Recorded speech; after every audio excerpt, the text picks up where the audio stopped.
I'm just going to wing this and see what happens. Yellow, bro.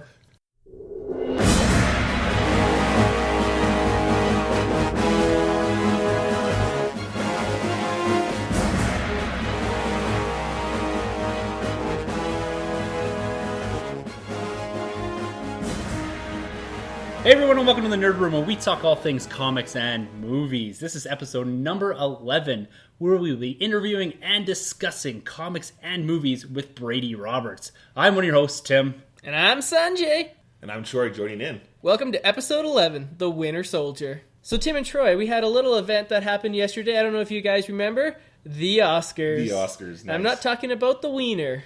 I love how you just jumped straight into it, man. If you haven't been on this podcast before, you know what we're all about right now. Cheap laughs and potty humor. We're pretty much like Deadpool light. Censored potty humor. Yeah. PG potty. No. So you guys checked out the show, eh? Absolutely. Bits and pieces. Yeah? I was tuning in and out, you know. It didn't hold my attention. You know, it was pretty funny, but I was happy to see some winners. Yeah, what do you think of Chris Rock's opening monologue? I missed it, so I'm going to defer. I'm going to push back for once, shut my loud mouth, and let you guys talk about it.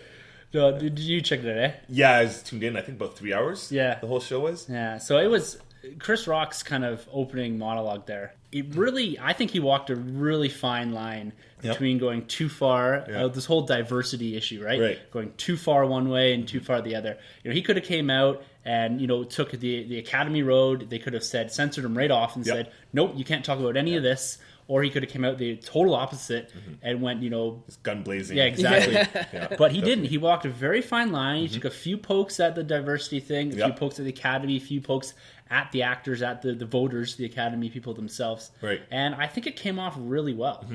And I think the Academy seemed to almost embrace a bit this whole issue and kind of push it to the forefront and say, you know, we're recognizing that this is an issue, a problem, and we're going to actually kind of, you know, make a bit light of it. And then hopefully that leads to down in the future something that's going to eventually change here.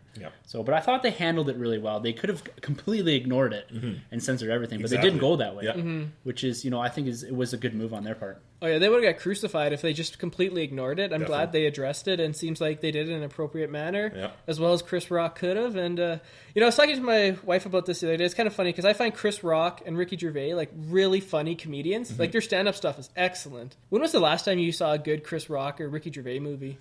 Like, you know, they cannot make good movies. You know, I love them to death as comedians. But put him, like, in charge of a 2-hour movie. I know. Falls flat. Yeah, well, New Jack City. Go out there and check out New Jack City. I think it's about 92. Awesome movie. Okay. But other than that, yeah. Well, he kept making fun of himself so he's losing jobs to Kevin Hart. Kevin Hart, love that. Love that, right? Yeah. And I really liked Kevin Hart when he came on there. Yeah, he was on good. Stage. It was nice. Short and sweet. It's nice. Exactly. And that was, I think, a lot of the thing that I took away from this was short and sweet, right? It was really swift. You know, they got to the point. They had some really cool set designs. And they really made this show I didn't feel like it was a 3-hour show. This didn't drag. You're right. Yeah. You know, there was no big lulls or anything like that. And I thought they put it together really well. And, you know, from past Oscars that I've watched where the thing just seems to drag on forever. There's nothing interesting. This was boom, boom, boom. They started the show. They just a quick video montage, which was pretty cool. That video montage was great. Give you the feels, that was right? Like one of my favorite parts. I loved it. It was just showing. And I liked that they went beyond just the movies that were nominated. It had like Jurassic World and their Age of Ultron, Ant-Man, you know, had everything. You know, and exactly. And at Straight Outta Compton, all these movies that the big movies, even the stuff that wasn't present at the Oscars, they had in that montage. And I was kind of like, you know, good for them. You know, it's not just about celebrating movies that have been nominated; it's about celebrating film as a whole, right? Exactly. The industry as a whole. And I thought, you know, that opening montage, because you know, in the past they've done things. They've done big dance numbers, and they've done where they edit Billy Crystal into different scenes, and they did a little bit of that later on. But it wasn't this big production, and I appreciated the fact that it was like, let's just celebrate the movies of 2015, right? And it's funny because, you know, going into the Oscars, I was kind of like, maybe there wasn't as many good movies as I thought there was. But then after seeing that video put together, I was like, wow, there's a lot of great movies that I'm kind of sleeping on here. So loved it. Yeah. It was great. And it was great to see our 3 droids. Oh, yeah. Make a cameo. I saw that. That was a lot of fun. That's great. So it's good to see BB-8 rolling around there and C-3PO. I was curious if Anthony Daniels is in the Goldenrod suit, but I don't think so. It seems like he probably just recorded the lines there before. Yeah. But give him some love to John Williams there. Mm-hmm. BB-8 was probably getting into all the hot parties, and he had to bring in C-3PO and what's the other guy? R2-D2, because they're kind of like old news, and BB-8's like the young hot stuff. Yeah. Just doing coke off of R2-D2. I've never been more alive. So did you guys any big surprises? Everyone knows the winners are all over the internet and that stuff, but we're going to discuss them a bit here. Any big surprises? Did you guys take away anything that you didn't think was going to happen? Yeah, Henry Cavill made an appearance. That's awesome. I had no idea he would be there. I was like, oh, my interest just went up tenfold. I think Mark Rylance, for supporting. What's it he got? Yeah, I've the last podcast we did, I thought it was going to be either Tom Hardy or Mark Ruffalo, right? So that's a little bit of a sneak in there. Yeah, well deserved though. Still, there is a stacked category, right? So my big one was the Best Picture. Yeah. Did not see that coming. Spotlight, right? Yeah, and the funny thing was when Morgan Freeman announced it, there was kind of this weird pause. Yes, and I thought, is he joking? Like, this is weird. Yeah. Right? Yeah. Like, I don't know if it's this tiny little delay before everyone started clapping and everyone stood up, or he said, and spotlight, and everyone's kind of like, oh! There's a funny thing on the internet when he's like, people were like, he took off his mask and he was Steve Harvey, and he's like, sorry, no, it's the Revenant. That would have been amazing. That would have been great, yeah. But that was my big surprise. Yeah. I was kind of a bit shocked there, but, good for them. How about Mad Max picking up 6? Was it 6 wins? Yeah, 6 wins. Yeah. Good to see. Yeah. So it's basically swept the technical category. Yeah. I didn't see that coming, honestly. That was, wow. Yeah. Congrats to them. Yeah. Thank you, Academy, for giving some love to George Miller and Mad Max. So let's get to the important piece. Yes, our bet. All right. So if you guys were here last episode, which I assume you were because it was so excellent, you guys are coming back again. What was it? We made a bet that all three of us made our predictions, and whoever got the least amount right would have to buy the other two guys a beer. Yep. To have it right? That's right. All right. So, Tim, how do we know that Tim actually did this correctly? In the Academy, they had accounting firms come and tally the votes. Yeah. To be fair, you're the numbers guy too. So, so I did go back and re-listen to the back half of the podcast this morning. Nice. And I wrote down everything. Okay. And I noticed before the Oscars aired that we actually forgot Best Original Screenplay. That's right. Yeah. Whoops. It's a small category. It's funny because I think it was the first one first or second one that came up. First or second, yeah. But so I've gone through and I retallied everything, and I looked over it a few times. Okay. And by all means, anyone that wants to go retally, or either two of you wants to go, particularly the guy that lost. So assuming that Tim did not lose then, how convenient. I'm not going to go back and retaliate, but if I have any lovely Team Sunjay listeners out there who wants to go back and fairly tally it, all more than ears. That didn't even make sense. No, but we're just going to... Just roll with it. Just roll with it like BB-8. So we do have a tie for first. No really? Way. All right. Two of us. So the loser's really going to feel it. Yeah. Two of us ended up with 8 correct predictions. Wow, that's pretty good. Wow. Yeah. And that's out of the group that we actually did. So we didn't do foreign language short and all that kind of stuff. Yeah. Because we don't really have an opinion there because we haven't seen those movies. But I'm not going to say the winner here. I'm going to say the loser. Oh, wow. Okay. Drum roll, please. The man that is buying the beer is... Troy! Yeah. Oh, I saw that coming. Congrats, guys. Beer's on me. I'm not saying I'm psychic or anything, but feels good, Tim, here in the winner's circle. Yeah, it does. Troy wins the Razzie Award over here. Yeah, the Halle Berry Award. There you go. Awesome. The Catwoman Award. Yeah. That's what we should name it. So the loser also, besides having to buy us beers, you should have to watch Catwoman. Oh, yeah. On repeat. Yeah. Oh. With the director's commentary. I don't even think the director would have done that. He's like, I'm sorry. But we do have a first place tie. Nice. Sunjay and I both answered 8 correct. That's awesome. So determining a winner, I was kind of thinking about this all through the day and that. Yeah. And I'm going to hand it to you. Wow. Okay. So my reasoning behind that is I don't care what your reasoning is. I won. When I'm going through all the answers here. Yep. So I seem to pick the more obvious ones correct, and I didn't have any solo prediction. So both the two of you guys picked movies or actresses or whatever, winners. Yeah. In certain categories where only one of you actually got it right. Okay. With me, I was always picking like, I picked the Revenant and sort of Troy. I picked Alejandro and sort of Troy. But Sunjay was able to pull completely out of my ass 8 correct answers. Visual effects, film editing, and original screenplay. Wow. You're welcome. Nice. So I think that deserves the overall win here. That's the tiebreaker. Well, I'm really going to appreciate that beer, Troy. No, but we all did pretty good, except for the acting categories. We had the majority of them correct. Cool. And some of those were a bit harder to predict, especially when I hadn't seen all the movies and stuff like that. Yeah. But, I think Star Wars got snubbed. Yeah. Nothing. Zero. Wow. Well, what should have won? I mean, visual effects, I think, was the right choice for Ex Machina. Yeah, that made a lot of sense to me. And but sound mixing, I thought that's kind of funny. I thought that would have gone to Force Awakens. Yeah, it's just the complexity of the sound itself, right? And the different sound effects. But it is what it is. I'm happy that Mad Max took that. Yep. It's funny because and Troy was very honest here, because when I went back and listened to the podcast, you weren't very clear on if you chose Mad Max or Star Wars for sound mixing and editing. And you went back and he went back to his notes and said, no, I stuck to my guns. I had Star Wars. But if he had Mad Max, it would have been a 3-8 tie. Oh, shoot. Well, very honest, Troy. It cost you, honesty doesn't pay. Years, but that's all right. Let that be a lesson, kids. But I gotta say, the true winner here is my dad. All right. I'll explain here. Okay. So we watched it at the house here with my dad, and he sat and rattled like 10 or 11 of the predictions off right before. Wow. And got them right. He swept the Mad Max. He's like, Mad Max. And it's like, and I'm like, no, Star Wars. I said, no, I think it's going to Mad Max. So hats off to Tim's dad. Nice, yeah. So I know you guys spent a little bit of time on the internet this morning with everyone else in the nerd world. Did something happen this morning? Did I miss it? Almost. So Canada, you're talking about Batman vs Superman tickets, I assume? No, I was talking about, of course it was. So they said it would come out 8 a.m., but of course Canada was a little behind. Mm-hmm. But I got to give a shout out to Landmark Cinemas, because I said, Landmark or Cineplex, whichever one got their tickets out first, that's where I would purchase. Mm-hmm. Hats off to Landmark. You guys got your stuff out first, so that's where I'm going. Did you guys get your tickets? Yes, we did. What show are you guys going to?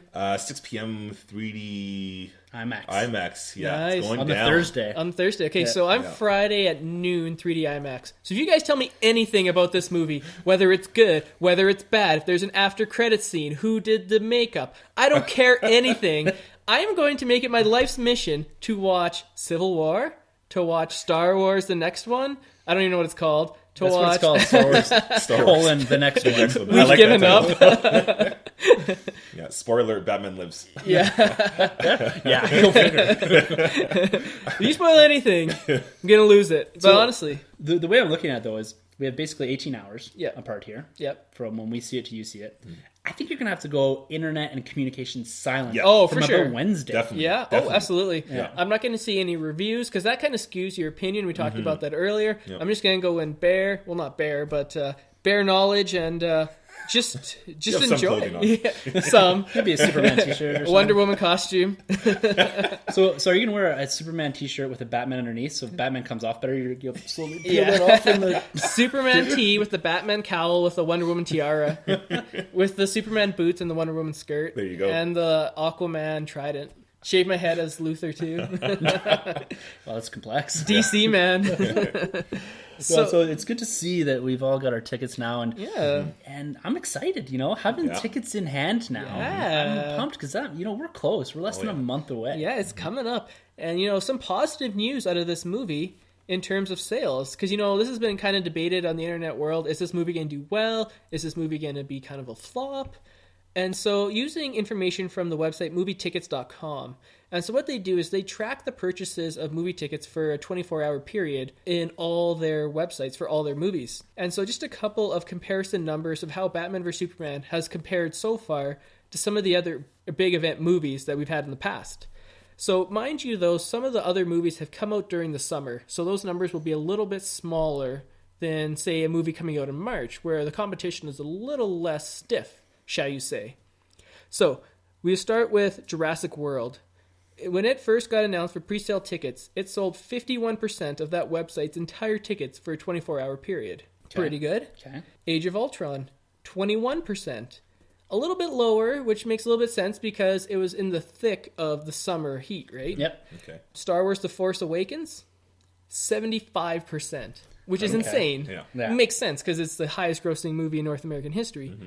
So as of 7 p.m. today, Calgary time, Batman vs. Superman is sitting at 54%. Wow. So that's pretty good, you know? Nice. It's a Jurassic World. That. Yeah, so that's pretty good. And just give you some numbers, right before it opened, Star Wars The Force Awakens got up to 92%. I don't know who the other 8% were. And Age of Ultron got up to 84%, and that was the day before. Wow. Okay. So, it's still a month away, so it makes sense that it'd be a little bit less than the other stuff. So we're probably looking. I continually say I think this is going to be an Age of Ultron type movie. That's the money it's going to do. It's I think it'll outdo itself if it goes over 200. Mm-hmm. I'm predicting slightly less than 200. Yeah. Less than 200. Yeah. Okay. Yeah, because I've heard numbers as low as 100 million bandied about on the internet, and I think that would be a big disappointment if they got 100 million. For sure.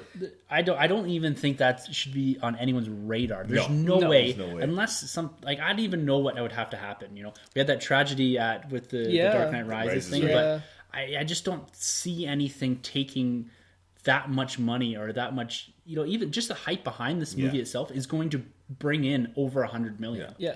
In North America. There's absolutely no way it's going to do less. What did Man of Steel do? 110? 110, yeah. It was a well-received movie. No. And you're looking, I guess if you're comparing it to maybe Captain America Winter Soldier or Guardians that did between 90 and 100 million or slightly less than 100 million, okay, fine. But this has got your two DC Titans. Batman and Superman, right? And Wonder Woman. This is the big three. Yeah, exactly. And this is something, we've talked about this almost ad nauseum, but this is the kickoff, right? Yeah. And I go back and forth. I have some issues with how much they're showing and all that kind of stuff, but I still think this thing is going to pull big money. I think so. They're going to go in, like we said before, with a modest estimate. They're going to do whatever, 140, and it's probably going to do $50 million better than that, I would say. Yeah, absolutely. And I think, even if a lot of people don't, necessarily connect to this film, I think you'll see a lot of fanboys come out and support this film just because they know how important this movie is. Yeah. If this bombs, you don't get Justice League, right? So, if you're a fan of the movie, or you're a fan of the DC cinematic universe, you're like, I'm a fan of Wonder Woman, I'm a fan of Justice League, I'm going to go and see it because, I want this to do well, because I want this to continue. Yeah. It's not like a movie like Age of Ultron, where if that movie did bad, they would stop making them because they're set. They're going to be making Marvel movies to the day we die. Yeah. So, something to talk about forever. Age of Ultron 17. So before this movie even drops, though, we're getting, hints, and I wouldn't say exactly. I guess Warner Bros. Hasn't officially announced it. It's not confirmed yet. Yeah. But that this is going to have a rated R cut on the Blu-ray. What are your thoughts on that? Well, before we should give a shout out to the Twitter follower who let Troy know. Yes, 0x on Twitter. That's right. Shout 0x. out. Yeah. Thanks for the info. Yeah. So what are you guys' thoughts? I did some research on this, and it seems like Warner Brothers didn't actually announce this themselves. Just some fans saw it in the MPAA ratings. Right. Are you guys excited for rated R? Or do you think, this is kind of silly for Superman to be in a rated R movie, or what? Silly. I think this is, Really? It's not necessary. Really? At all. I completely disagree with Oh, no. This is awesome. Rated R Batman vs. Superman movie? Yeah. Come on, that's awesome. We had a little Twitter discussion amongst us and Baron and a few others. Mm-hmm. And one of my questions asked is, how do you make this rated R? A little bit of more violence, a little bit more blood, maybe an F-bomb or two. Yeah, but it won't increase the movie's performance. It's not going to change the essence or the flow or the feel of the movie at all. It seems to me like a gimmick. Like, take the example of Deadpool, right? Yeah. You take the swearing, the gore, and all the things that make Deadpool out of that movie and cut it down to PG-13. Different movie. Yeah, absolutely. You add in violence and blood splatter and whatever. Yeah.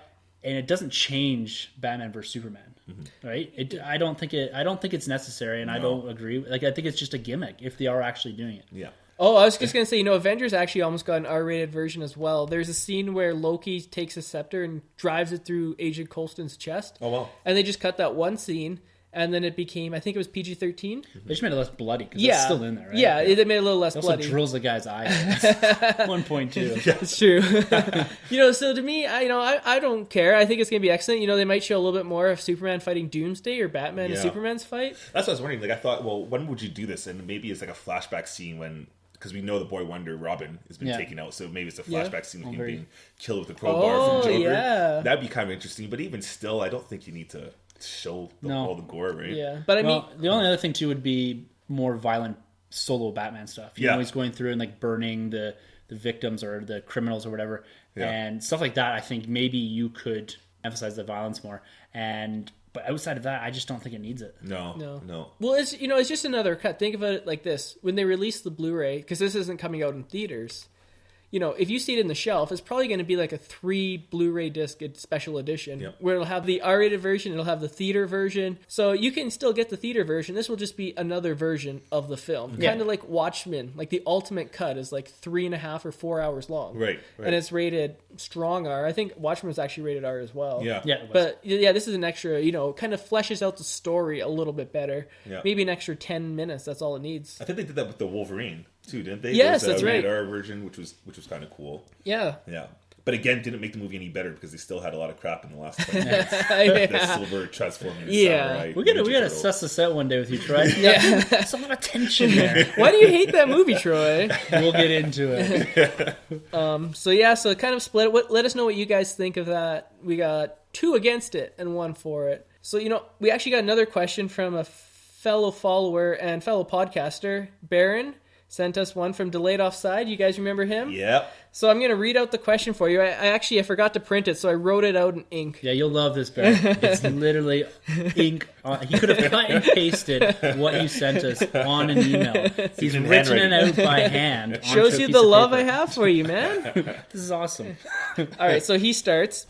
I'll try talk like Baron. Greetings, Nerd Room attendees. Because I'm not able to appear in your show, and therefore mooch on your popularity, I figured I would propose a question instead. Remember back in the day, Marvel vs. DC? I don't think he intended for you to read it. Yeah? That's the bulk of the email. Was the big event of the summer? Question. Now it appears the battle is going down at the box office. Looking at these original matchups, who do you think would win nowadays? Does Captain America lose to the Bat? Does Thor fall? Does Aquaman, and then he puts in here, Sunjay's first love, beat Namor? Submariner way back in the day. Yeah. Let me know what you think. Yours truly, Baron from Regina. Thanks for the question. Yeah, Baron, thank you very much. We really appreciate it. That was a very thoroughly read question. So back in the day, do you guys read this event, or have you guys caught up in? I remember a little bit of it. Yeah, you lent me the graphic novel or trade a little while back. Yeah. What do you guys think? It's pretty good for the first crossover in the 2 major companies. Yeah, it's cool. Yeah, it's interesting to think that both sides would even allow one of their other heroes to fall. Right. Kind of interesting, but it's a neat little spin-off, if you want to say that. I'm glad they had the balls to do it, because nowadays there'd be so much like litigation and stuff. Like, Thor can't look bad next to Captain Marvel and all the stuff, right? Yeah, exactly. Yeah. So there were 6 battles that happened that were already decided by the creators, and then 5 which were fan votes. So I'm going to read them out, and then we'll see who should have won, if we should keep it or not. Okay? Aquaman versus Namor. Aquaman won. Good. Yeah, good. Yeah, Jeff Jones, Aquaman, yeah, sure. Yeah. Elektra versus Catwoman, Elektra won. Sure. Yeah, for sure. I'm going to say no. You'd rather Catwoman? I think so. Elektra? Yeah, okay. Yeah, Catwoman, because, she's got like a couple movies out. Ask me that in a couple of weeks. Yeah, that's right. Because Michelle Pfeiffer, Catwoman, for sure. Yeah. You should play that song. There seems to be like a run of songs involving Michelle Pfeiffer. And I got my Catwoman trophy right here with me. The Catwoman Award. We should make one. Yes. I'm going to go buy a Catwoman action figure. There's all kinds of them. The Halle Berry one, though, with like the S&M fetish get up. Flash versus Quicksilver, Flash won. Definitely. Yeah. Robin versus Jubilee, Robin won. Yeah, for sure. I agree, yeah. Silver Surfer versus Green Lantern, Silver Surfer won. Yeah, he has the power of cosmic. Yeah. Thor versus Captain Marvel, or Shazam, as he's now known. Yeah. Thor won. Yeah, definitely. So the only discrepancy that we have there is Catwoman, Elektra. Yeah. So let's get to the fan votes. Okay. Mm-hmm. Superman versus Hulk. Superman won. I'm with Hulk. I've always heard about this, and I was always like, Hulk, for sure. That's just me, though. Also, Hulk had the brains of Bruce Banner in this fight. Yeah. Oh, okay. Yeah. Was he the gray Hulk, or he's just like still green? But he was like the muscle, like tank top Hulk. Yeah. Oh, I think didn't care about his appearance. Yeah. Okay. Cool. So which Soups is this though? This is after he dies, so he comes back. Yeah. So did he have like these crazy like unregistered powers and all that? Like were they? I think this is just maybe it's just after, I think, because there's Superman Blue and Superman Red. Yeah. And then there's like the Cyborg Superman. Yeah. There's a bunch of Supermans that spun So his powers were scaled back at this point, though. I think he just couldn't do anything. No, I think they were back to like Superman like God mode, where he's like he can move a planet, he can blow out a star with his breath. Yeah. Okay, then Superman. Sanjay, you got Superman as well? Yeah, I got Superman. This one's kind of weird. Spider-Man versus Superboy. I don't even know why DC bothered in the fan vote to put up Superboy. Seems like they're just leading a lamb to the slaughter at this point. Yeah, well, that's probably it. Like, Spider-Man's there. Yeah. We're not going to put one of our best guys up against it. Right. Especially considering it's a fan vote. Yeah. If we're not going to throw Batman up against Spider-Man. That probably would have been a good one. That would have been a good one. It's you're teetering on the edge. Do we want our most popular character going against Marvel's most popular character, right? Yeah, right? Well, that's what the people want to see. Yeah, definitely. So, Spider-Man? Oh, yeah. Absolutely, yeah. Batman versus Captain America. Batman won. Timothy. Yeah. Let's hear what Tim has to say about that. What are we doing? Batman Cap their time, or movie Batman Cap, or Cap comic versus Batman comic right now? Who would you vote for? So right now, getting like all the movies. So let's just say Ben Affleck versus Chris Evans. We haven't seen Ben Affleck, but he looks relentless. If we went Greg Capullo, Scott Snyder, like the comic book version, Batman right now against Old Man Rogers, not even Old Man, 'cause that'd be a disadvantage, but the heroic age, sure. So who would you go with from there? I haven't read a ton of the Batman stuff from those writers, but my bias is going to sing in here. I have to say Cap. Yeah. That's fair enough. Yeah, I'm going to go Batman. I want to go Batman, but I might have to go with Cap because Endgame, spoiler alert, he kind of bit it with Joker. Cap killed Joker, so I'm going with Cap. All right. Wolverine versus Lobo. Again, another throwaway with Wolverine beating Lobo. Yeah, I think Wolverine. I think Wolverine's definitely more popular, but I think Lobo might be a little bit more power. Yeah, definitely. And then the last one, this is the one that threw it off. Storm versus Wonder Woman. Storm with a surprise victory. Not a chance. It should be Wonder Woman. I agree, especially with the movies coming out and stuff. She's definitely, in 2 years' time, it's going to be Wonder Woman, no question. Yeah. Unless they reboot Storm and she's really good in Apocalypse. She's on the right track. She has the mohawk going on for her. It's not Halle Berry. So. Yeah. One thing I found interesting, there's no Iron Man. Yeah. And there's no villain. So, it's kind of interesting that Iron Man has risen throughout the Marvel ranks to be top 3. Yeah. But he has had his renaissance since 2008, right? Yeah. Like, he's always there. Yeah. And he's always present in Avengers. He's usually had a solo comic book. Mm-hmm. But it wasn't really until his movie that he became this top tier draw as far as comics and movies and all that kind of stuff. So, who would you put him up against now? If you could think of one off the top of your head? I was thinking Lex Luthor. When he gets his mechanicalized suit. Yeah. Okay. Yeah, I think that'd be interesting. A villain versus the hero. I don't know. I'd probably go Cyborg. Cyborg would be a good one. Yeah. That's what I was thinking, Cyborg. Nice pull. Yeah. That'd be perfect. Tweet us who would win, Iron Man or Cyborg. Mm-hmm. Iron Man. One's in the Teen Titans. Just saying. Have you ever seen Teen Titans Go? Oh yeah. Those crazy animated. Seen that. Is Cyborg to you more of a Justice League or Teen Titans character? You know what? He's more of a Teen Titans. I see they're trying to give him the push for the Justice League, but I think he's always going to be a classic Teen Titan member. I think it's definitely the 7th member. Has always been a stretch for DC to fit in with the Justice League. Mm-hmm. They've gone Martian Manhunter, Green Arrow, now Cyborg. Yeah. Personally, I like to see Green Arrow in there. For the Justice League? Yeah, for the 7th member. Yeah, I would really like Martian Manhunter, but I don't think it's going to happen with him being on Supergirl. That's true, yeah. Martian Manhunter seems like, coming from the outside, he seems like someone that's always been in the Justice League. Kind of classic. Kind of fits in there, yeah. All right, Baron, thank you very much for the question. Keep them coming. We'd love to hear another question from you. And keep up those flash predictions. Him and I have been going back and forth on Twitter with the flash predictions. Nice. Loving it. You guys have been flashing each other on Twitter. There it is. Yes. You heard it first. Hashtag flashing.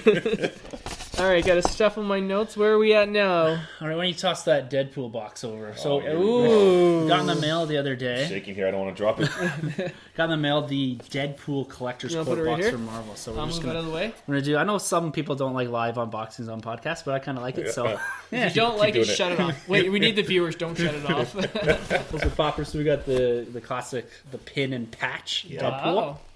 So the box art looks awesome again. It does. Yeah. Comic strips and signs. We got a T-shirt. Oh yeah. Black Deadpool T-shirt there. Nice. It's like a negative, eh? It's like Oh, cool. It's like it's Funko Pop. flipped. Yeah, Funko Pop. Awesome. Inverted Deadpool. The first issue of the Deadpool Comics variant edition. Yeah. Wow. He's seen on a lot of chimichangas. Chimichangas, yeah. It looks in good shape too, you know? Yeah. Okay, cool. We got a inverted Deadpool flush. Oh. Plush, not flush. That's kind of cool. It's soft. Yeah, that's nice. He has the drip at the back of the head. Yeah. Got the Adorbs Deadpool with a cowboy hat on. Oh, very Calgary. Oh, nice. Maybe he'll be the Stampede Parade Marshal this year. Maybe, that'd be sick. And then we've got the That's big the piece beauty. in here is the Funko Pop Deadpool. The Very movie? cool pose. He has the stand Is too. that in a movie? Is that a movie? I don't know if that's a movie or not. I have a hard time telling. I looked it up. It's not the movie. It's not the straight movie? Marvel. Yeah. Okay, Yeah. straight Marvel. So it's got a really cool pose. He's got his katanas or whatever out. It's got a little stand in there. Yeah, it's a great pose. Box is great. Oh, look at all the variants. Oh, wow. Deadpool variants on the back here. Deadpool Pirate, Deadpool Nice. Chef, Rubber Cowboy. chicken. Oh, right on. Yeah. That's Very great. cool. So, Awesome. Another great box. You know, I keep expecting the quality of these of the contents in particular, to go down after they've kind of got you hooked in for a couple months, and they just kind of start short shipping the boxes and, you know, not giving you good content. But, you know, we got 3 different variations of Deadpool collectibles here, plus the comic and a T-shirt, and then the pin and the patch. Yeah. So these things continue to impress me. And the next one is Civil War. Oh. Have you seen the box art yet? Have they released that or no? Yeah, the box art's out there, I think. Yeah. Nice. Yeah, so I think it's Cap Iron Man on it, which makes sense. Someone's fishing for a sponsorship. Have you guys got into the DC ones? No, I don't think I'm gonna have to stop and put the pipe down right there.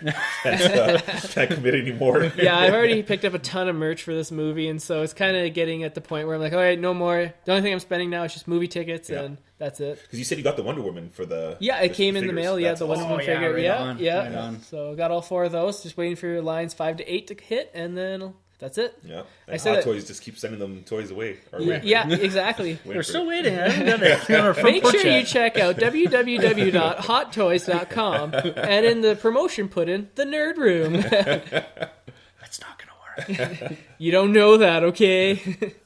All right, we also got some news this week Some about sad news. Fox. Yes. Sad news. Yes, I guess. Is it sad though? If you're I a guess it Gambit fan, depends. I don't think it's sad news. Is there any I think Gambit it's good fans? news. Yeah. Yeah. Is there any hardcore Gambit fans out there? Well, even if there is hardcore Gambit fans or Sure. whatever, they're going to be happy about this Yeah. because they haven't even started Haven't production. started. Yeah. And it was due to come out in October, Yeah. first week of October, right? Wow, yeah. This year. Yeah.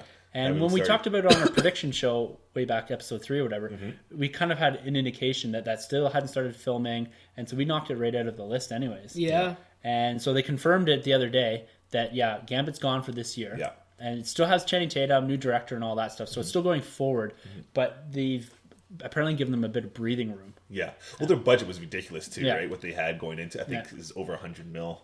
Yeah. Whereas Deadpool they did for 50, 45. Yeah. Yeah. So they might be going back to script rewrites, Definitely. taking what they learned from Deadpool, Definitely. and maybe pulling from the comics a bit more, Yeah. kind of revamping this thing. So I'm excited to see Channing Tatum. I'm interested in his Cajun accent. Yeah. If he can pull it off. You think he's going to do it, or you think he's going to stay away? I guess we don't know. I don't know. Yeah. I don't know. Does he have that depth as an actor? Like, he's a Right. great actor. He's funny. He's improved a lot, and he's yeah. physical and all that stuff. And I think he can handle that type of role. But Yeah. going into that next step and doing some sort of Cajun accent, and it might come off as kind of a Storm accent in X-Men 1. Yeah. Yeah. So I don't know. But they also added 2 new mystery Yes. Marvel movies. This is why it's good Okay. news. Yes. So exactly. So an untitled Fox Marvel movie for October 6, 2017. Okay. And then one for January 12th, 2018. Or 20th? It's 12th. I did Oh, So okay. the original announcement said the 20th. Yeah. And then I went and looked because I wanted to see how close it was to Star Wars. Yeah. It's actually the 12th. I think it comes They out. start production on these movies, those dates? No, that's the release dates. Oh, wow. Yeah, Yeah, one true. coming this year, 2016? No, 2017. Oh, 17. Yeah. Yeah, Oh, okay. sorry, I might have said 2016. Oh, okay. Because the October 7th, 2016 was the original Gambit date. Yes. It's been pulled, and they've pushed to October 6th of 2017. So I might have messed it up. Perfect. Cool. And then the 12th in 2018. So what do you think they are? Fantastic Four 2 and 3. Yeah. Finishing up the trilogy. Yeah. Greenlit. Get it out there quick. Well, everyone wants it so bad. Yeah. It's hot. X-Force for sure. Absolutely. I think X-Force is in there. Cable's in there for sure. Yeah. Which one do you think it's X-Force first, or... Because I'm thinking Gambit is the October. They've given them a year to breathe. Yeah. They're going to put Gambit, and they're not going to... I hope they're not going to try to rush out Deadpool 2 or an X-Force movie for that October 2017 date. Yeah. That's true. So I'm thinking Gambit is the October 2017 date, so they give them a year. Yep. And then the January 12th, 2018 is either Deadpool 2 or X-Force, whatever way you decide to go there. But one thing I said, like I went and looked, it's only 4 or 5 weeks out from Star Wars Episode 8. Oh, interesting. That's in that not January long. slot. Yeah. And so in that kind of time frame, Star Wars is still pulling 40 million on the fourth weekend and 25 million on the fifth weekend. So you're getting towards the dip in the run there, and that's presuming that Episode 8 has the same style of run as Episode 7, which it may or may not. It probably will. I'm assuming it will. Here. But I'm also thinking that they said Deadpool did good in February. We have this slot open in January, kind of wasteland of movies. Get dropped in there. I think if they're going to slide in Deadpool, it'll do just fine. Yeah, I agree. Is there any chance it's the next X-Men movie in that franchise? Well, that's another thing because we don't have any indication of the X-Men team movies, right? Yeah. If so, they seem to be driving forward with Deadpool. Yeah. And they seem this Gambit and X-Force. So that realm is being taken care of, it seems. Mm-hmm. But we haven't got anything after Apocalypse. Well, actually, what about Wolverine? When's that scheduled? Hugh Jackman one? I think that's a July release. Okay, so it's definitely not I think that it's on the schedule somewhere. I don't know. Okay. I don't know exactly. It's in the summer there somewhere. I don't know if it's this year or next year. It must be next year. So it's a complete mystery. These two ones, for sure. Say one's X-Force. X-Force or Deadpool. Yeah, and probably gonna get the Gambit back in there. Okay, interesting. Because they own the whole X-Men universe. They own the whole Fantastic Four universe. Yes. Yep. So. Maybe like a Mole Man movie or something. You're reaching. Origins. You're reaching. Well, and they also have the 2 TV series coming out too, which That's right. has nothing to do with the cinematic universe. No. Yeah. Interesting. I don't know what it's going to be. I don't know. I mean, it would have been cool if it's like a cable movie, but then I'm like, well, you have X-Force and you just did Days of Future Past, so you don't want to do 2 time-traveling movies that close apart. So. Well, it's whether or not they introduce Cable in a Deadpool movie first, or they introduce Cable in an X-Force movie. Exactly. So, by the sounds of the end credit scene in Deadpool, he'll be introduced in a Deadpool movie, and then there'll be an X-Force movie. Yeah. They could do a back-to-back production also, where they film Deadpool and X-Force at the same time, or back-to-back essentially. Introduce Cable there, maybe someone like Domino or something like that, and then you go forward from there, film your X-Force movie, and then 8 months or a year later, you get your X-Force movie dropping. Yeah. So. No, I'm there. I'm there for both of them, to be honest with you. Yeah, definitely. We also got the Star Wars Blu-ray content announced as well. Do we get a release date? So the rumored release date is the first week of April. Oh, interesting. So it's being kept a mystery. I don't know why. Maybe because it's still running in theaters. Yeah. So they don't want to give people the option. Well, I can just wait and watch it on Blu-ray. It's interesting because you went back and did all the statistics on Blu-rays and that, and I think this is going to do huge Blu-ray business. Absolutely. But the scary thing is, I think I heard it's come out on iTunes first, and then this is 3 weeks later. Yeah, they've been doing that since, I don't know, Age of Ultron, or maybe a little bit before that, where they do release a digital copy about 3 weeks early, so you can get it on iTunes or whatever. Yeah. Don't like with that. Everything. If you go on now, if you go on now to iTunes or whatever, you can some of the stuff you can watch. For buy for $24 or whatever. Incredible. Digital copy, but they're still not out on Blu-ray. And wow. So that's something that's continuing. I don't know if iTunes is paying a giant premium to have that 3 week window to be able for people to rent or buy or whatever the movies before they come out on Blu-ray. Yeah. So that's another thing that's killing the Blu-ray market, right? Is your first 3 weeks, right? You drop this, and then all of a sudden it's like, okay, everyone's gone. They don't want to wait for the Blu-ray to come out, and a lot of times it's collectors. Like I consider myself a Blu-ray collector to some degree, and you're a major Blu-ray collector, and that are supporting this. And so it's interesting that that they are doing that. Because how much you say? It's like $24 for the iTunes? $24.99, I think, for most movies on iTunes. I got the box after 3 weeks later, so another $29, $25 at least. Yeah. But the thing is, too, is that the 3 weeks later, when you buy the $24 or the $25 one in Blu-ray, it comes with a digital copy. Right? Exactly. Yeah, so just wait. That's what I do normally. Yeah, me too. You do that too. Yeah, exactly. Yeah, so it's just wait. I mean, the one thing I've been getting is the steel cases with these. Yeah. Yeah, and then they always have like a different character on each cover. Yeah. If they continue the trend, who would you put on the cover of The Force Awakens? Well, did you see the other box art that they released? No. So Walmart had it and it got pulled down right away. It's a BB-8 roll. Really? Yeah. Wow. Close-up shot. Pretty cool. That's pretty awesome. Yeah. So, and with these, you're gonna get probably a BB-8 cover, a Rey cover, a Finn cover, a Poe, a Kylo. Yeah. So Walmart will have one cover, Amazon will have a cover, Best Buy. They'll have their steelbook or whatever. Yeah. I imagine the Best Buy might be more of kind of a movie poster graphic for the steel case. Yeah. And then you'll have your standard movie poster one and more collectors. So you're going to see all kinds of these. Everyone's going to get their own exclusive. Yeah. I imagine there'll be one that comes out with maybe like a Millennium Falcon collectible piece. I'll be sucked into buying the movie 3 or 4 times. I really want the Finn when he has the lightsaber, with the blue and the Blu-ray. I think that'd be pretty sweet. That'd be awesome. Yeah. Maybe like a connective. So you get like one with Finn and then one with Kylo Ren and then the whatchamacallit's cross? Lightsabers? Yeah, that's the word,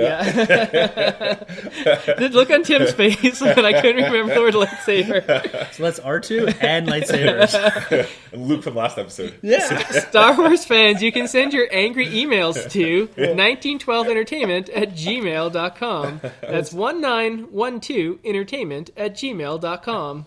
So we got lots of cool stuff on here. Absolutely. Kind of cinematic journey, they're calling it, Secrets of the Force Awakens.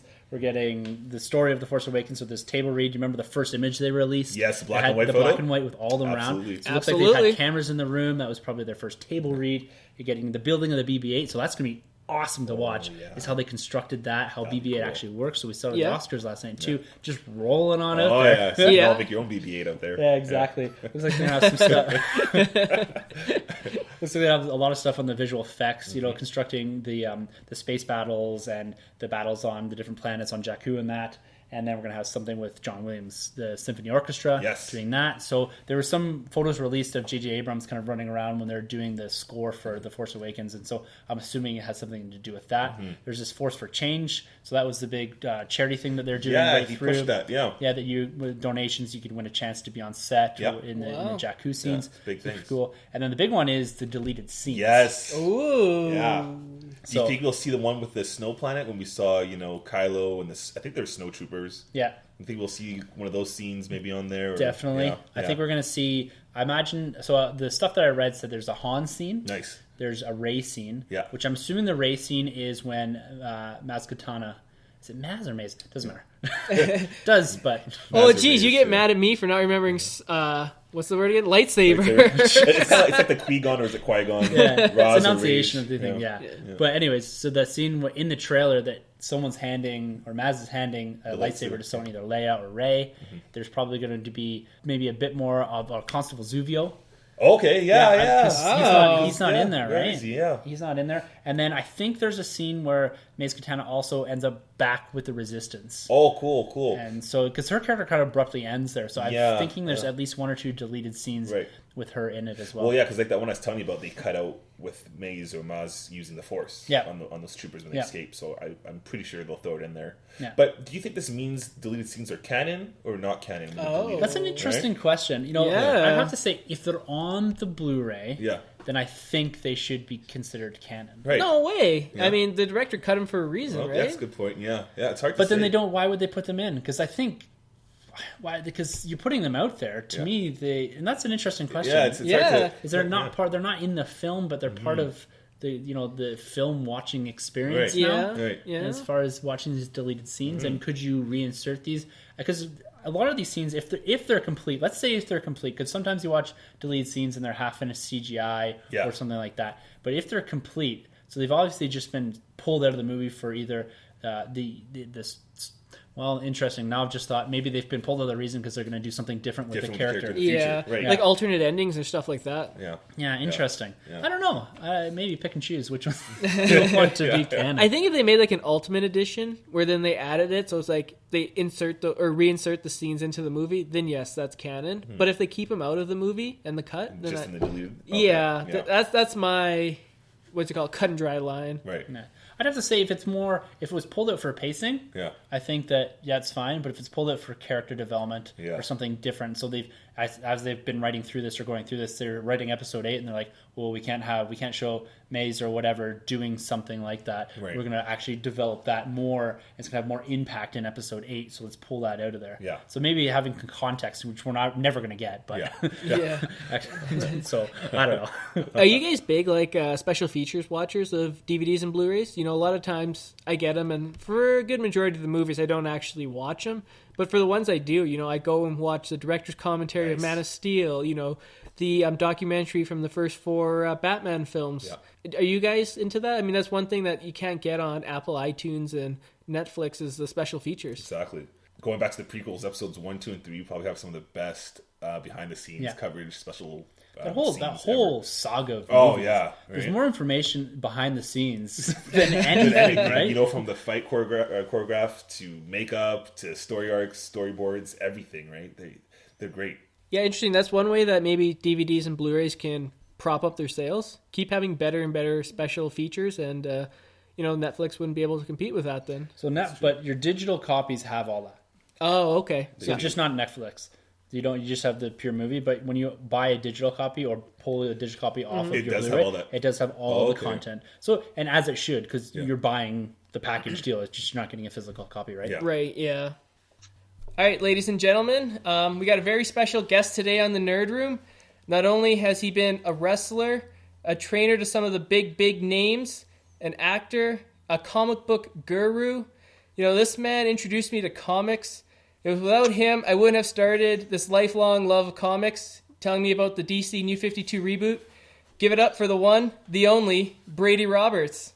Hey, thanks for having me, guys. That's a great intro. I like that. I'd like to almost credit this guy with creating, or at least putting the foundation down for the Nerd Room, because without this guy, Sunjay here, wouldn't have gone to the comics. Yeah. Sunjay and I would have never even met. That's true. So pretty much you're the godfather of the Nerd Room. That's awesome. So you guys can send me all the royalties, hey? Yeah. So if we buy mics, you're going to chip in and stuff too then? No, I don't think so. Yeah, I'll pass on that part, yeah. That's awesome, and that's funny.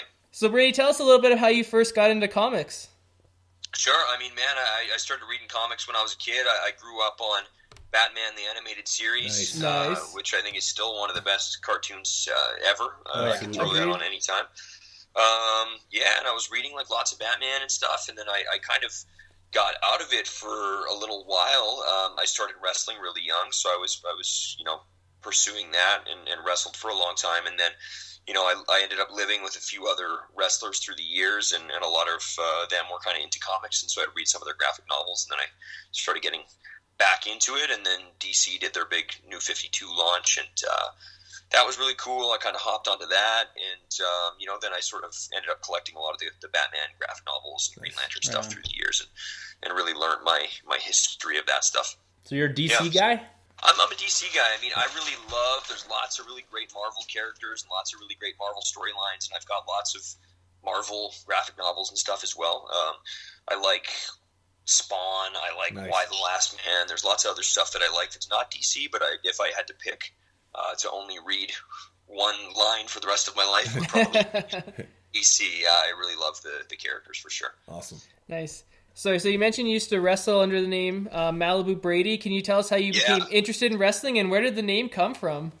Well, I watched wrestling all growing up with my dad and stuff, and then my dad's friend from college was a big wrestling fan, and he ended up starting a wrestling school in Alberta, and so I would go down and hang out and watch that, and I played sports my whole life, football, soccer, basketball, all that stuff, and so I was athletic, and we started training for wrestling, and ended up getting booked on some shows, and then I moved to Calgary and trained at Lance Storm's wrestling school from WWE, and cool.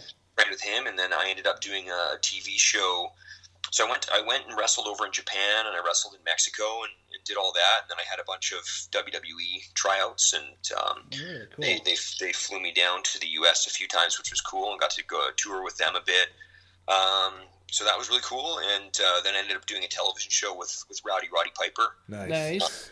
Yeah, Legend. So that was really cool. That was 13 episodes, and that really started my transition from it was about wrestling, but it was all in character. So I got to do a lot of acting and improv and stuff on that show, and that started my transition from. I was encouraged by the director of that show to really pursue the acting thing a lot harder.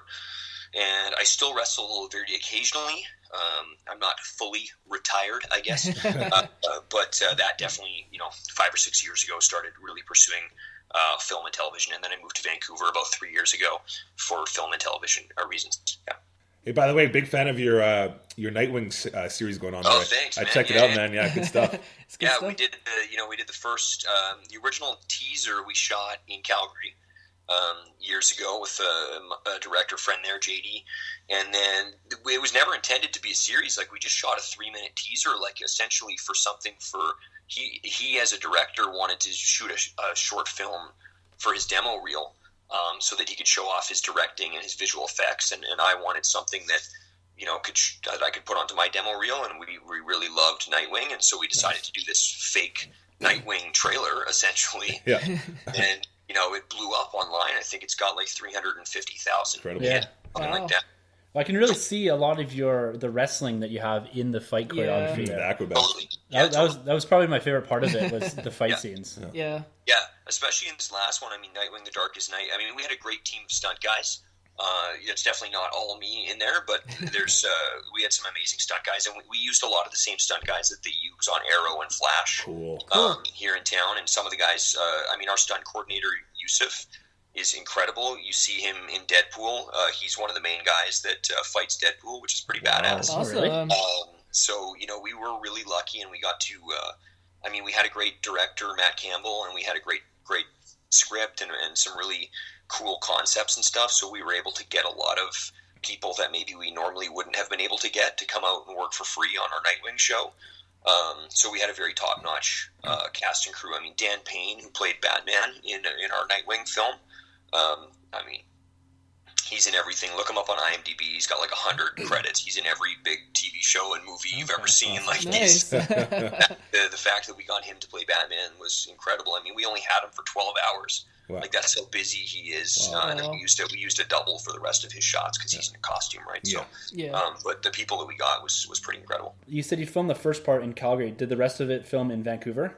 So we filmed the original teaser, which is 3 minutes in Calgary. Okay. Then we shot. Then when I moved to Vancouver, I was getting emails every single day, like, when is the series coming out? Finally, I hooked up with a director here, and we did 4 short episodes that are each about 10 minutes long. Yep. The whole thing's about 45 minutes. And then this past year, I spent doing the sequel, which is Nightwing: The Darkest Night, which is a 22-minute sequel. So, pretty ambitious. We've got like an hour and 15 minutes or whatever of footage, which is pretty crazy for a low budget, independent web series thing. But yeah, it was all shot in Vancouver except for the very original teaser. That's awesome. Is Nightwing one of your favorite characters? Is that what made you want to do this project? Or totally, yeah. I mean, I'm a big Green Lantern fan as well, but Green Lantern's a little harder to do. Budget. Shooting me into space was out of the budget. But Nightwing is absolutely, and I mean, it was a combination of things. Like, I don't know if you guys have read Why the Last Man. Yeah. But originally, myself and JD years ago in Calgary wanted to do a Why the Last Man short film, and then when we started talking about it, like, we sort of were starting to prep it and get ready, and we were writing a little script and stuff, and then this really cool Why the Last Man short film came out online. Oh, no. And we watched it, and it was so well done. Yeah. And we were just like, it's not we're not going to be able to do it better than these guys did it because it was really good. So we shifted gears and went to Nightwing, and it worked out because ours blew up online for Nightwing. And at the time, there was really no live-action Nightwings online. Right. Now there's 2 other series. Right. And I'm friends with the guys that did both the other series as well, just online, talk all the time or whatever, and they're really cool guys. So it's kind of cool as a Nightwing fan that we've got 3 different Nightwing series now online, which are all separate and really cool. Yeah, nice. It's right on. Yeah, you called it low budget in that, but I think the quality of this thing is fantastic. I really enjoyed watching it. I mean, the thing is, like, we raised a little bit of money on Kickstarter. Yeah, I was going to ask about that, yeah. Raised about $5,000 last time. Yeah. But that was probably less than a quarter of our budget. We certainly put in a lot more money than that between a few of us. Mm-hmm. So it was a very expensive show, but even that was, everyone volunteered their time. We were able to luckily get like some locations and some different things for free that normally we might not have been able to get. Yeah. The thing is, when you tell people that you're shooting a Batman movie, they all want to volunteer their time. They're like, I don't Batman, I'm doing it. So, because maybe, probably they might never ever get to work on a Batman movie in their life, right? So it was a cool experience. I mean, we had over 100 people worked on the film for free, and that's pretty amazing. I mean, we're in a good city for that. I mean, it's a film, city. People come here to work in film, so we were able to get like some students to help out and stuff. But the vast majority of the crew was all pros. Like, these guys work on really big films. Like our director, Matt, he just worked on World of Warcraft and Star Trek and all these big movies, and he just had a movie. I went to the film Crazy 8's film festival the other night, and he had a movie there. The place was packed, 1,200 people to watch it or whatever. And so we really were able to. I can't stress how proud I am of the crew that we were able to assemble of volunteers.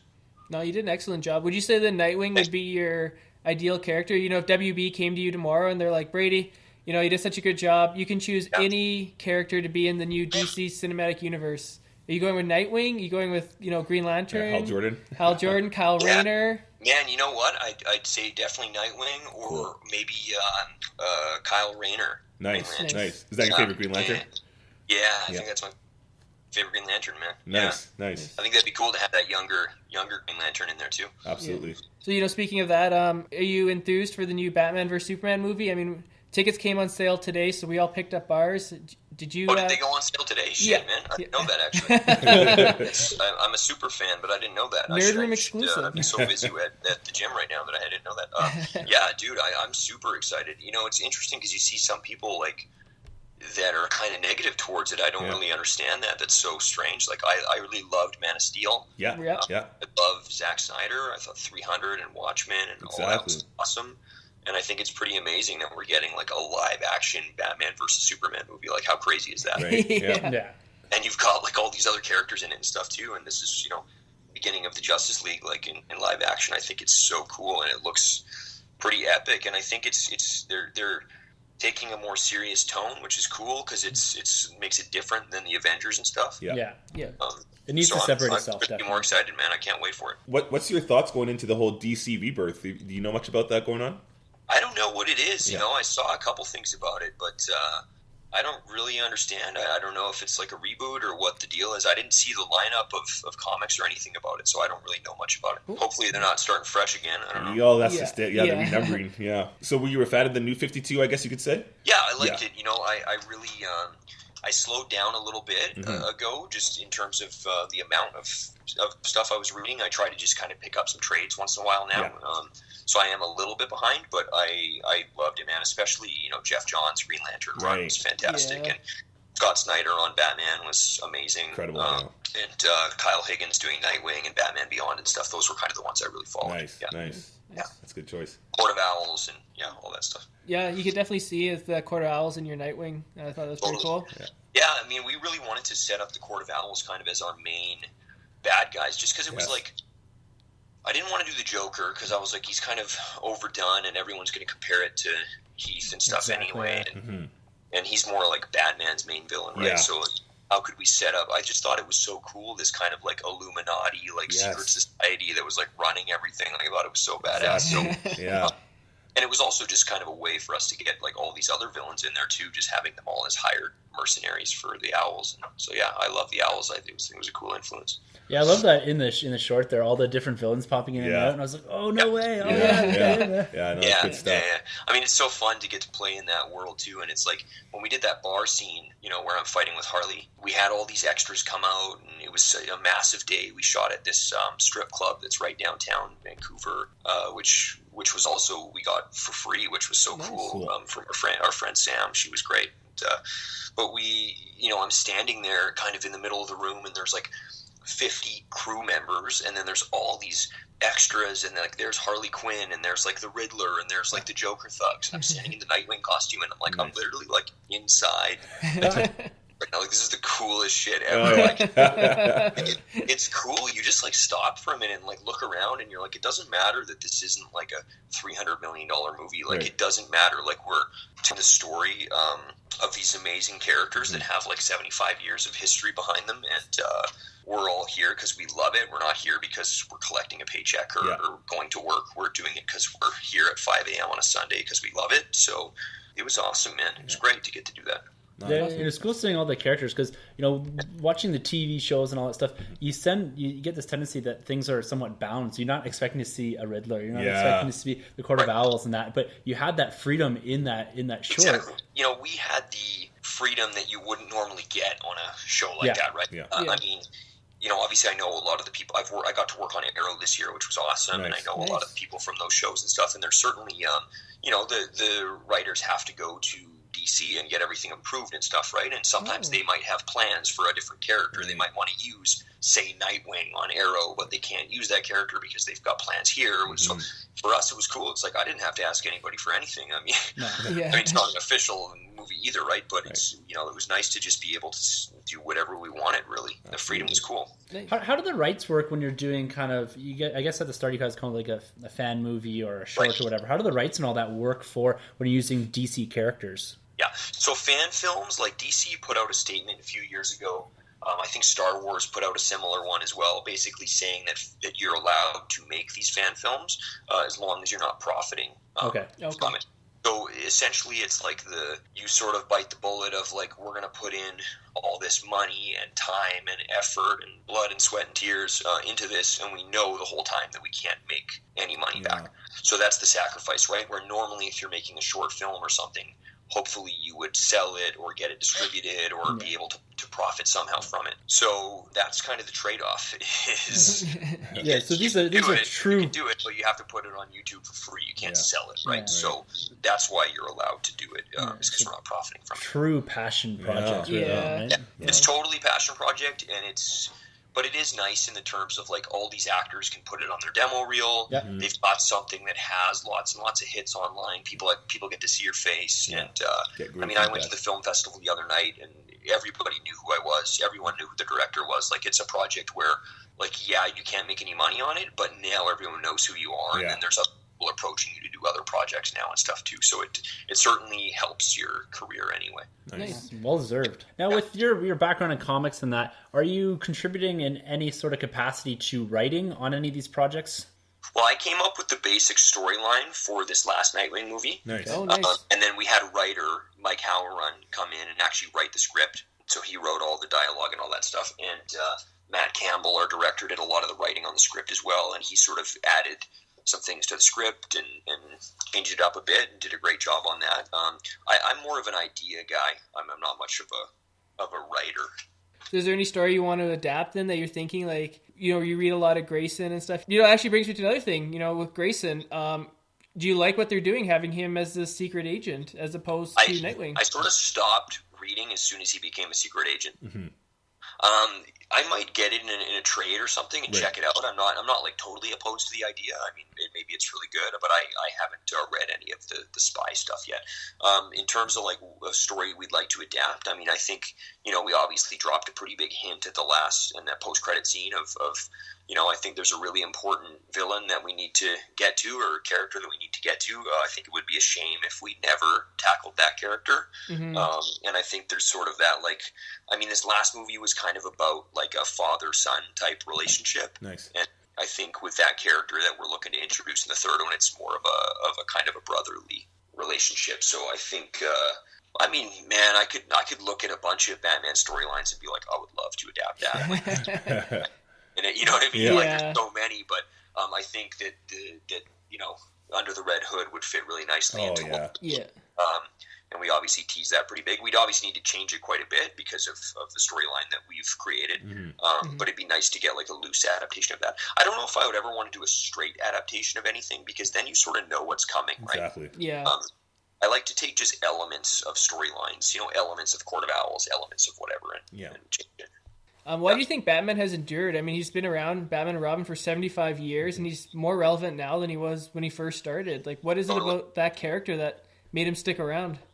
I mean, I think the character has evolved a lot through the years. I mean, he was, he started out in the 40s or whatever, and he was shooting guns, and then he was, like, going in space in the 60s and fighting dinosaurs and stuff, and then he, the 60s TV show made him more of a comedy character, and then Frank Miller brought him back in the 80s as more of a dark character. Yes. The 90s, they started to introduce, like, the whole Bat family and stuff, and so they just evolved him really nicely. And then, you've got, like, Scott Snyder, who is, I mean, when they said that they were going to do, like, 0 Year. Oh, yeah. When it's like, we're going to do a year of Batman's origins, I was like, what? Like, I've seen that, like, a bunch of times. But then he did it so amazing and changed it enough that you were like, this is incredible. Like, you can still evolve that story, and, like, you just have to get these great writers, and Scott Snyder and these guys have done such a great job, and Kyle Higgins on Nightwing and stuff. So I think it's just the evolution and just keeping him fresh and changing with the times. I was kind of interested. You went with the Oracle for Barbara Gordon instead of the Batgirl. Is that typically, do you prefer her to be Oracle, or do you prefer Barbara as Batgirl? I thought it was cool to have kind of like the funny banter back and forth between them with like the whole, like, ex-girlfriend kind of thing, but they have to still work together. We'd spoken about doing some flashbacks, showing her as Batgirl fighting. Cool. That was kind of originally in the plans, but just due to budget and time, we ended up getting rid of those. Right. So we didn't shoot those, because shooting anything that's stunts or fighting is a huge thing. Some people will ask, like, oh, how come this character didn't fight, or this character or whatever, but it's just because it's anytime you do any kind of fighting, it's a huge commitment, because we do a couple months of rehearsals. Wow. We get a stunt team in, we have the union involved, like, it's a big thing, right? So that makes you appreciate the fighting stuff even more, right? Because it's just such a process. So we would have loved to do a little more fighting with Batgirl and some flashbacks and stuff, but it just wasn't possible due to the budget and time frame. But I don't know, maybe we'll do a Batgirl spin-off one day. That'd be awesome. That's what I was going to ask. Should we be expecting to see more from this your fan universe here? But we had a premiere here, and someone asked us that after the premiere, and it's like a question of, we all really want to do it. Like, the team worked together really well. We had such a great time. I mean, it was a huge production, and it was stressful, but we had a really great time doing it. And there's certainly a story that we would like to do that we've already kind of got an outline for, which would sort of be part 3, I guess, because the first 4 episodes, I sort of consider that to be part 1. Right. Yep. Nightwing, The Darkest Night is part 2, and then this would be part 3. We'd all really like to do it. It's just a thing of money, right? Because even when we get everyone to volunteer, it's still quite a pricey show, because the production quality is very high. I mean, you could see how good that last movie looked, and we definitely want to make sure the next one looks just as good or better. Right. Mm-hmm. Yeah, would you go back towards like a crowdfunding sort of thing again? Crowdfunding is definitely a possibility, but last time, I mean, like I said, the crowdfunding only raised probably like a little bit less than a quarter of our budget. Yeah. So we could certainly do crowdfunding, but the rest of that money has to come from somewhere as well. And I think what we're going to do right now is we've got myself and Matt, who are the other 2 guys that produced Nightwing. We've got some other projects in the works that are based on original concepts. Nice. Which is great.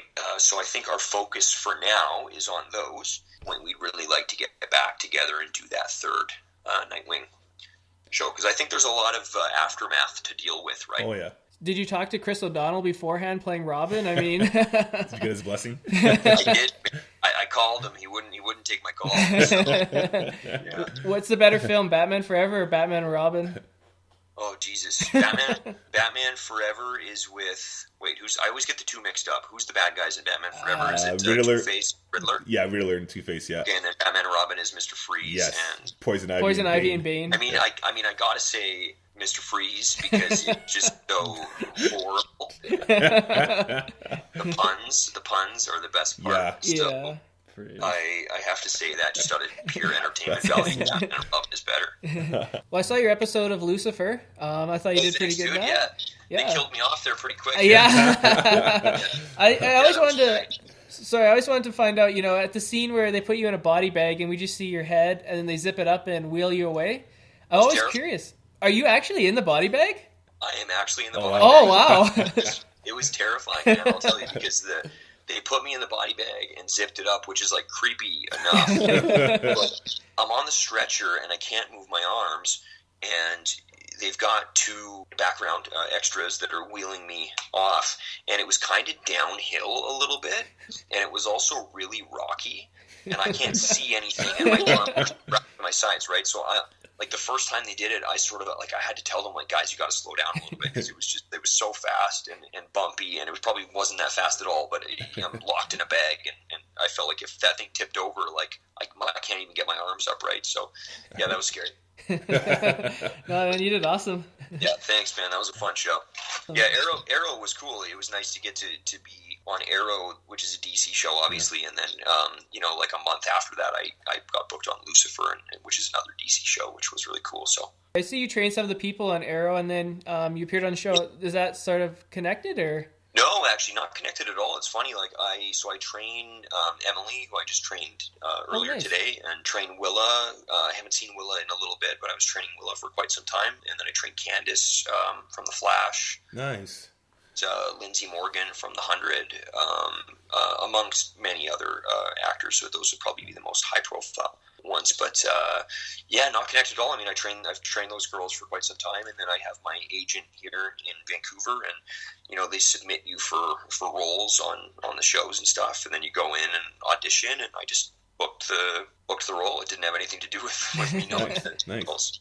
Do you put in a word in their ear as they're working out, being like, I would be the perfect Kyle Rayner in case Arrow ever does it? Always. Yeah, awesome. Yeah. Unfortunately, they don't really have any power over the casting of the show. Well, I've seen they have hints of Bloodhaven in Arrow. You think there's any chance of Nightwing could show up in there? I don't know. I've seen some interviews with the producers and stuff, and they've said that they really would love to have Nightwing on the show. But I know that they were developing a Titans pilot, which was picked up by TNT, right. And my agent was kind of calling around about that to try to get me an audition for that and stuff. But then the pilot was canceled, and now I believe it's permanently canceled. I think, but I think, and I don't have any inside information about this or anything, but I think that they're probably going to save him for a film or I think so. Something bigger. I think they'll save him for. So I don't think that they can use him on Arrow, but I mean that doesn't mean that might not change. I don't know. I don't have any informal. So do you want to give a little insight on when you're training these actors and that? What sort of regimens they go through? I know you probably have kind of your own secret personal training stuff and that, but just to give people an appreciation for how much these actors go through to get into the physical shape to do the sort of stunts and the acting and the demanding physical roles that you're in, that people are in particular with these comic book movies or comic book TV shows. Well, I mean, I think that these girls are in the positions that they're in because of the work ethic that they have, right? Yeah. These girls work their asses off. I try to get Emily to take a day off, and she refuses. She's the first person in the gym in the morning, and we'll go and work for 16 hours after that. The work ethic is incredible. I can't say enough good things about those girls and how hard they work. But in terms of the workout regimen, the reason I got into training actors was because I was doing a lot of acting and back in Calgary and in Vancouver and stuff, and I'd kind of shot a bunch of shirtless scenes for different stuff. And, people would always ask me about getting into shape for shows and stuff, and so then I started training different actors and meeting actors and stuff, and so that kind of became my specialty, was getting ready for sex scenes or shirtless scenes or whatever. looking good. And, my background, I did like a fitness competition a few years ago and a lot of nutrition stuff. And so I train my girls and guys, I train some actors too, but similar to how I would train like a fitness competitor, like just someone getting ready to look in the best shape of their life. So pretty lean, I use a lot of weights. We do a lot of squats and deadlifts and traditional stuff. Higher reps and a little bit lower weight, but still pushing a fair amount of weight. Just bicep curls the whole time, Brady. curls for the girls. Man. That's right. Curls all day. Do you guys do some of those Stephen Amell pull-ups I've seen in the first season of Arrow? Oh, the salmon. Salmon. That's crazy, man. It's crazy. I've never tried that actually. Yeah. When you're training them, is this a year-round commitment thing, or is this during production, or? It's mostly during production. Yeah. Because I mean, Emily is in Vancouver, but the other girls all live in LA. But I mean, they're here for like 9 months of the year. Wow. So they showed films for most of the year, right? Because they do 24 episodes or whatever, so it's a long shoot. So they've generally got 2 or 3 months of hiatus, and then sometimes they'll shoot a movie on their hiatus or whatever, so they'll be gone during their hiatus. But I would film them during, like, Lindsey just left because the 100 ended this season. They're finished filming, so I train them like 9 months of the year. So you have no off season; it's just go, eh? Yeah. Oh, it's crazy. Yeah. It's great. I mean, I slow down at the gym in the summer, and acting kind of slows down a little bit in the summer too. So I guess that would kind of be my off season, I guess. But this time of year is crazy. Yeah, it brings me to my next point. If you were head of Warner Brothers for one day and you could institute one change of DC Comics, and then same question, if you were head of Disney and you can institute one change in the Marvel side, what would you choose? In the movies or the films or just anything in general in terms of like maybe putting out more films for DC or anything. Yeah, well, I mean, it looks like they got a pretty packed slate of movies coming out. I mean, if I was going to change anything at Marvel, I would probably say I'd love some better villains in the movie. Yeah, absolutely. I mean, they've had some good potential, but they just don't really. The villains are all sort of kind of treated as a joke, and then they just beat them in the first movie. So, except for like Loki, maybe, but it'd be nice to get some more, some better villains. DC, shit, man. I mean, it's hard to say because the movies are sort of just starting to come out, right? Yeah. Hard to say. I mean, I like what they're doing so far, but I haven't seen it yet, so I don't know. I might have to wait and see. I'm gonna pass on that question for now, and then wait until Batman v Superman comes out. But I think it's gonna be awesome. Yeah. Sounds good. Yeah, good awesome stuff. Well, before we let you go, if you have just 1 minute, we're gonna give you some quick hits, and you just pick one or give us your first answer. Okay? Cool. Okay. Yeah. Star Wars or Star Trek? Star Wars. Nice. You made two fans here. NWO or DX? Man, that's hard. That is so hard. I was talking about the NWO today, actually. Yeah. NWO. Nice. Yeah. For Civil War, are you on Captain America or Iron Man's side? Captain America. Oh, yeah. Nice. Yeah. Making a lot of friends here. Who wins in a fight, Superman or the Hulk? Superman. Nice. What's the best comic book movie of all time? The Dark Knight. Nice. Nice. No, the Nightwing, The Darkest Night. Yeah, there you go. That's right. That's the right answer. Edit around that. Yeah. Yeah. Dick Grayson, do you think of him more as Robin or Nightwing? Nightwing, yeah. Teen Titans or X-Men? Ooh, shit, that's tough, man. Am I allowed to pass on any of these questions, or do I have to? Can I just pick both? You can pick both. Nice. I know I'm cheating, but that's awesome. So on, Batman vs Superman, big one. Batman or Superman? Batman. Nice. Batman? Yeah. Good choice. Okay, I'm only Team Superman one here. Which 2016 comic book movie are you most looking forward to? I mean, I want to say Suicide Squad. But I mean, it's hard to. I mean, Batman vs Superman kind of kicks it all off, right? Yeah. So, it's going to really set the stage for. I mean, Man of Steel technically kicked it off, but Batman vs Superman is going to really set the stage for the next 20 years of DC movies or whatever that they're planning to do, right? So I think in terms of importance, Batman v Superman is the most important one. I'm also really excited for Civil War. I mean, those trailers were fantastic. So, I guess I go Batman, Superman. Nice. Okay, I had this question down. Maybe I can ask you this. You're a big Green Lantern fan. What went wrong with that movie, and what would you do to fix it? Like, is it? You know what? I think that they it felt just like a generic superhero movie. Like, it had no heart, you know? Mm-hmm. And they also spent far too much time on Earth. Like, to me, the cool thing about Green Lantern is DC's version of Star Wars, right? It's like this big war in space, and there's all these cool tribes and factions, and, like, it's this big thing. And, like, in the comics, he's almost never on Earth. Yeah. And that's, like, to me, it's like if you did Star Wars and Luke Skywalker was just a dude hanging out on Earth with Leia the whole time. Like, that would be horrible. Worst thing I'd ever seen. So I just think it was just, the writing was just, it's like they didn't care. They just kind of were like, let's do a superhero movie, and just did a cookie cutter superhero movie. Yeah. So, no heart. Would you recast Ryan Reynolds in Green Lantern? No, I actually liked Ryan Reynolds as Hal Jordan. I thought he would. Problem. I think he's now too associated with Deadpool, so I would recast, but not because I don't like Ryan Reynolds. I love Ryan Reynolds. Would you go with Hal Jordan, or would you switch it up with Kyle Rayner? Or? I would love to see them do like multiple like members of the Corps. Like, I'd love to see like Hal and Kyle and Jon Stewart and Guy Gardner like all fighting alongside each other. That's part of the fun of Green Lantern too, right? Is it's the whole team of guys. Mm-hmm. So I think I'd go with more than one. Nice. Favorite Star Wars movie? Empire. Nice. Yeah, good choice. Force Awakens was cool. Yeah. I wish they would have taken a few more risks. They played it pretty safe. Yeah, I think they had to get this one at the gate. It was a fantastic movie. I smiled the whole time, so I can't wait for the next one. Rogue One sounds cool. Yeah, definitely. Yeah. Absolutely. Before we let you go, you mentioned you're on Arrow, you're on Lucifer, you have your Nightwing short. Where else can fans expect to find you in the future? Yeah, I mean, we've got a Facebook page, Nightwing: The Darkest Night. So follow us on there. We're still posting lots on there. I have my Instagram and Twitter is at Brady Malibu.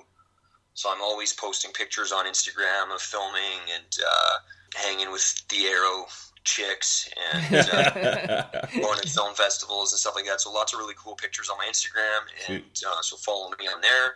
And Arrow, I was in the season 4 premiere this year, so there's a scene of me in there. And then Lucifer, I was in the second episode of this season, so you guys can check me out on there. What else, man? Lots going on. I'll be in a new video game coming out this year called Homeworld. Oh, nice. Homeworld Ship Breakers. It's a prequel to Homeworld. So I'll be in that. Awesome. That's going to be in. There's a new short coming out on April. I think it comes out April 18th. It's called Game of Hyrule, and it's like a Game of Thrones parody with Zelda characters in it. Oh, nice. And it's amazing. I just saw a rough cut of it yesterday. It's all CGI, right? So we shot it all on a green screen. Cool. I act in the project as Link. Oh, so Link has a voice now. Nice. It looks amazing. Awesome. It looks amazing. So it's not my project. I just acted in it, but that's going to come out in middle of April to coincide with Game of Thrones coming back. So cool. It looks, so watch that when it comes out too. It's pretty incredible. Well, Brady, just want to say thank you very much from all of us. Really appreciate it. Hopefully we could have you on back again one of these days and talk some more comics and movies. Yeah, thanks for your time, man. Appreciate it. Man. Yeah, thanks for having me, guys. Appreciate it. Yeah, keep up the good work, man. Thanks. Yeah, check out Nightwing online. Okay, thanks, guys. Thanks, Brady. All right, so that brings an end to this episode. Again, a big thank you to Brady Roberts. Thank you for coming on our show and giving us some insight into the life of Brady. Yeah, and make sure to go out and check out his Nightwing short on YouTube. It is really, really well done. Yeah, it's excellent. Can't say enough good things about that one. Absolutely, guys. And again, any other questions that you guys have, hit us on our Twitter handle at TheNerdRM, and the same thing at Gmail. Perfect. All right, guys. For everyone in the Nerd Room, I'm Tim. I'm Sunjay. I'm Troy. And thank you for entering the Nerd Room. Someday I'm going to buy an actual door shutting sound effect that we can put in there. No, it's not on production budget. You guys are stuck with me. Just don't have anything like, and now entering the Nerd Carousel. And have to be like, All right, so we are out.